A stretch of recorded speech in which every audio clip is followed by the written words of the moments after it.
양파도 몇 겹이면 속이 훤히 드러나는데 며칠이 지나도 미스터리 같은 스토리의 끝이 어딘지 아직은 모르겠습니다. 전청조 씨 얘기입니다. 전 펜싱 국가대표 남인일 씨와 결혼 예정이라고 밝혔다가 전과 논란에 휩싸인 전청조 씨. 날마다 새로운 소식이 들려오고 있습니다. 어제 서울 송파경찰서는 전청조 씨가 앱 개발 투자 명목으로 2천만 원을 가로챘다는 고소장을 접수하고 수사에 착수했습니다. 자, 논란이 불거졌던 주초로 한번 돌아가 볼게요. 펜싱 스타 남인일 씨가 15살 연하의 재벌 3세 전청조 씨와 결혼한다고 언론에 알린 게 지난 23일 월요일입니다. 기사가 뜨자마자 커뮤니티를 중심으로 전청조 씨에 대한 각종 의혹이 불거졌고 인터넷은 하루 종일 뜨거웠죠. 그제인 25일에는 한 연예 전문 매체가 전청조 씨는 여자라며 사기 전과 판결문을 보도하기도 했죠. 남현일 씨는 이별을 통보했고 전 씨는 스토킹 혐의로 경찰에 체포됐다가 풀려나기도 했습니다. 자, 그제는 서울 강서구의회 김민석 의원이 전청조 씨를 사기와 사기 미수 혐의로 고발하기도 했습니다. 전청조 씨는 또 파라다이스 그룹 회장의 혼외자를 사칭하기도 했는데요. 파라다이스 그룹도 나섰습니다. 전청조 씨가 혼외자라고 주장하는 허위사실 유포에 대해 심각한 우려를 표한다면서 근거 없는 내용이 온라인에 무분별하게 유포 게시되면서 회사 명예를 심대하게 훼손하고 기업 이미지를 크게 실추하고 있다고 밝혔습니다. 파라다이스 그룹은 허위사실 유포와 명예훼손, 악의적인 비방, 인신공격 등 게시글에 대해서 엄중하게 법적 대응할 방침이라고 강조했습니다. 커뮤니티를 중심으로 사기 의혹이 계속해서 불거지는 만큼 경찰 수사를 지켜볼 필요가 있겠고요. 무엇보다 제일 큰 피해자는 남현희 씨 당사자일 겁니다. 뒤늦게 자신의 명성을 이용해서 사기 행위를 벌인 걸 알게 된 뒤 완전히 속았다고 말했는데요. 알고도 당하는 게 사기라고 하잖아요. 무엇을 조심해야 하는지 전문가의 이야기 들어보겠습니다.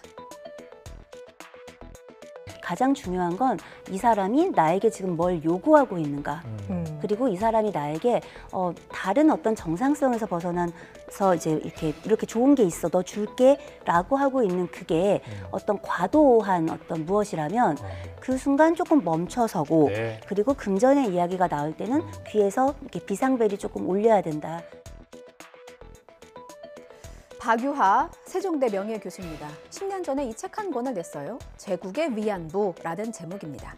일본군 위안부 피해자를 매춘이라고 표현한다거나 일제에 의한 강제 연행은 없었다는 내용이 담겼습니다. 논란이 커졌고요. 명예훼손 혐의로 재판에 넘겨졌습니다.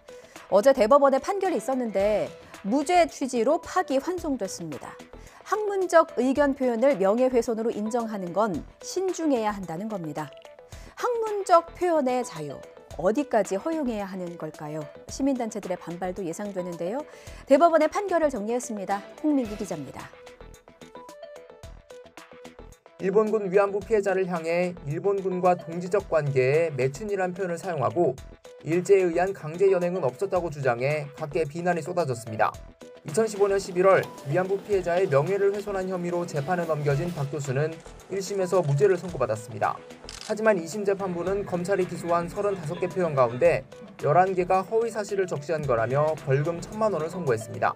강제 연행이 위안부에게 행해진 적이 없다거나 위안부는 근본적으로 매춘의 틀 안에 있던 여성이란 부분 등을 명예훼손으로 봤습니다. 대법원은 그러나 이 같은 2심 판단을 뒤집고 박 교수 사건을 무죄 취지로 서울고등법원으로 돌려보냈습니다. 대법원은 학문적 연구를 사실 적시에 의한 명예훼손으로 판단하는 데 신중해야 한다고 밝혔습니다. 또 전체 맥락을 봐도 박 교수가 일본군에 의한 강제 연행을 부인하거나 위안부가 자발적으로 매춘을 했다는 주장을 뒷받침하려고 관련 표현을 쓴 걸로 보이지 않는다고 판단했습니다. 아울러 학문적 표현에 관한 평가는 형사처벌보다 공개적 토론과 비판 과정을 통해 이루어져야 한다고 강조했습니다. 먼저 올바른 판결을 내려주신 판사님들께 감사드립니다. 제가 시도했던 것은 그 양극단을 비판하고 양극단의 생각에 어떤 문제가 있는지를 검토해보는 일이었습니다. 그것은 그 책을 정확히 읽어주시면 너무나 명료한 사실이고 연금을 받는 65세 이상 어르신 10명 중 9명은 한 달의 연금이 60만 원 수준이라는 조사 결과가 나왔습니다. 공적 연금, 사적 연금 다 합해도 월 평균 60만 원에 불과하다는 겁니다. 60만 원이라는 돈, 먹고 자고 사는데 꼭 필요한 돈, 최저 생계비에도 한참 못 미칩니다. 딱 절반 수준밖에 안 되고요. 이것마저도 나이가 많을수록 더 귀한 액수라고 하네요. 아이고 어르신들 어쩌나 걱정도 되는데 이거 남일 보듯이 하면 안 됩니다. 청년층, 장년층도 비상등이 켜졌습니다. 전문가들은 곧 노후층으로 편입되는 세대를 위해서 차별화된 대책이 필요한 시점이라고 지적합니다. 이승은 기자의 보도입니다. 통계청이 11개 공적 사적 연금을 포괄한 통계를 처음 발표했습니다. 지난 2021년 기준 65세 이상 노인 가운데 어떤 연금이라도 한 개 이상 받는 경우가 90.1%에 이르렀습니다. 하지만 월 평균 연금 수령액은 60만 원에 불과했습니다. 당시 1인 최저 생계비 109만 6천 원의 55% 수준입니다. 수급자 10명 가운데 9명이 100만 원도 못 받았고 5명 가운데 1명은 25만 원 미만이었습니다. 여성의 수급액은 남성의 57% 수준이었고 나이가 많을수록 수급액이 적어서 80세 이상 월 평균 수령액은 47만여 원에 불과했습니다. 연령이 높아질수록 기초연금만 받는 분들이 좀 많은 것으로 파악이 되었습니다. 그러다 보니까 수급률은 높은데 이제 수급 금액은 기초연금만 받다 보니 상대적으로 좀 적었습니다. 청장년층도 노후 준비가 충분하지는 않습니다. 18세 이상 59세 이하 내국인 가운데 2개 이상 연금에 가입한 비율은 32%에 그쳤습니다. 특히 집 없는 청장년 4명 가운데 1명은 가입한 연금이 없었습니다. 어느 정도 소득이 있는 이런 분들한테는 세제 혜택 쪽으로 좀 개선을 해주면은 좀 도움이 될 것 같고요. 또 그런 세제 혜택 한도를 상향한다든가 이런 것도 사실 저소득층 분들한테 크게 도움이 되지 않을 수 있기 때문에 이분들한테는 그 연금 보험료 납입하는 과정에서 보조금을 주는 그런 방안도 생각해 보시면 좋을 것 같습니다.